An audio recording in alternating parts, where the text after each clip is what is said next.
All right, let's speak now to DA leader John Steenhuisen. He says the president really needs to come clean, lay out all the facts about what happened on his farm in February 2020. Thank you so much for your time this evening. It sounds very similar to what JJ Tabane is saying, that the president, even before we get the results of any police probe, needs to give us more detail. He, however, is saying he can't say much more because it's under investigation. What do you want to hear answers to? Well, I think that's a smokescreen in the first instance. Just because something's under investigation doesn't mean somebody can't come clean about it. And I think the way the presidency's handled this over the last 72 hours has frankly been appalling, and their press statements have begged more questions than answers. I think the president needs to come out very clearly and tell South Africa where this money came from, who it came from, how long it was stored at his house, and whether the South African Revenue Services and the South African Reserve Bank processes were followed. It's as simple as that. Also, why it wasn't reported to the police. I think the longer the president stays silent on this matter, the more the vacuum is going to be filled by speculation. I think Mogoeng's judgment in the Nkandla matter set out very clearly the unique position that the president finds himself in terms of upholding the Constitution, but also being the first citizen of the Republic of South Africa. And I think there's a greater obligation on the office of the president and the president himself to come clean on this matter, given the unique position that he occupies in a constitutional democracy. All right. So I think no one disagrees. There's an important case to answer. We need to know if the law was broken. But at the same time, politics being what it is and what JJ has just been saying to us, there's a likely possibility that this is a deliberate push to undermine the president, possibly from those within his own party who do not approve of him. Does it concern you that by pushing the president to explain more at this stage, you might be playing into the hands of those in the party who might not be in support of his so-called clean-up campaign? Well, I'll make 2 points about that, if I may, Sally. The first is that if we're going to adopt the principle of equality before the law, it shouldn't matter who occupies the position of the presidency, whether it's Jacob Zuma or Cyril Ramaphosa, whoever may come after him, that there is an obligation that the law must be applied equally to all citizens. The second point I'd like to make is I have no doubt that this is driven by the ANC's internal factional battles. But the problem the president now has is that it's going to be very difficult for him to accuse Arthur Fraser of being a bad person, because just a year ago, when the Democratic Alliance lodged an objection to Mr. Fraser's appointment and a legal review of his appointment as the Director General of Correctional Services, the president himself deposed an affidavit in which he extolled Mr. Fraser's virtues and said that he was a fit and proper person and that he was the right man for the job and that the allegations against him are unproven. So it's going to be very difficult now for the president to try and say, well, Fraser's doing this because he's RET or the like, when there's now a court affidavit that exists in which the president defends Mr. Fraser.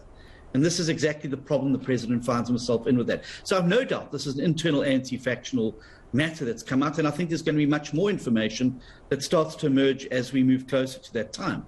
But we cannot discount the legalities and the legal principles just because we don't like where the information has come from. It needs to be tested. Do you believe President Ramaphosa is corrupt?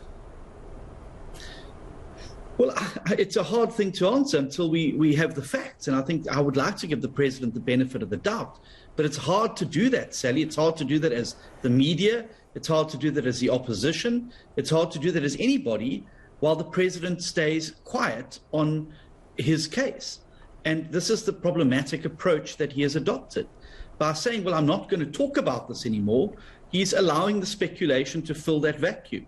And that's why I said very clearly today, he must play open cards. If there's nothing to see here, tell us where the money came from, tell us how it got into South Africa, tell us what the tax implications were, tell us all these things. But for goodness sake, don't hide behind a smokescreen that there's an investigation about a matter that took place 2 years ago, and that we must all just be expected to sit in a box until that process is finished. Do you believe, as the UDM leader Bantu Holomisa believes, that the President should take a sabbatical or step aside while this matter is probed? Is it serious enough in your view that he should do that? Well, there's no constitutional facility for that to take place. The President would either have to step down due to incapacity or inability to perform the functions of office, and the Constitution is clear about that. So I don't believe that a president can take a sabbatical or step aside until such time as this thing is done.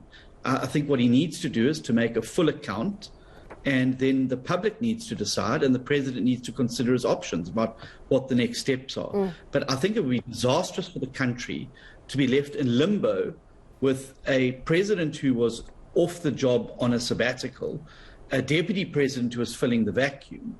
And I think the uncertainty is the last thing that South Africa needs, particularly given that we're on the cusp of this winter of discontent with rising fuel, food, unrest, and the like. So we need leadership, and that's why it's important the president steps up. So that leads me to my last question, really. Do you think it's important the president survives this scandal for the stability of our country, our investment potential globally, and his internal clean-up campaign within government? No, I think it's important that the rule of law survives this, and the Constitution survives this, and our democracy survives that. And that can only happen if there is a fundamental commitment to transparency, accountability, the rule of law, and a discharge of constitutional obligations. I don't think we should personalize this around the president or who his potential successor could be. The winner at the end of the day has to be the rule of law and those principles, because it's those principles that are going to sustain our democracy going forward. And they have to transcend individuals and personalities. They have to be rock-solid principles that will apply, and a standard that you and I and the media and the opposition and civil society will hold whoever the incumbent of the office is in check for the duration of our democracy. Well, thank you very much for joining us this evening. That's DA leader John Steenhuisen.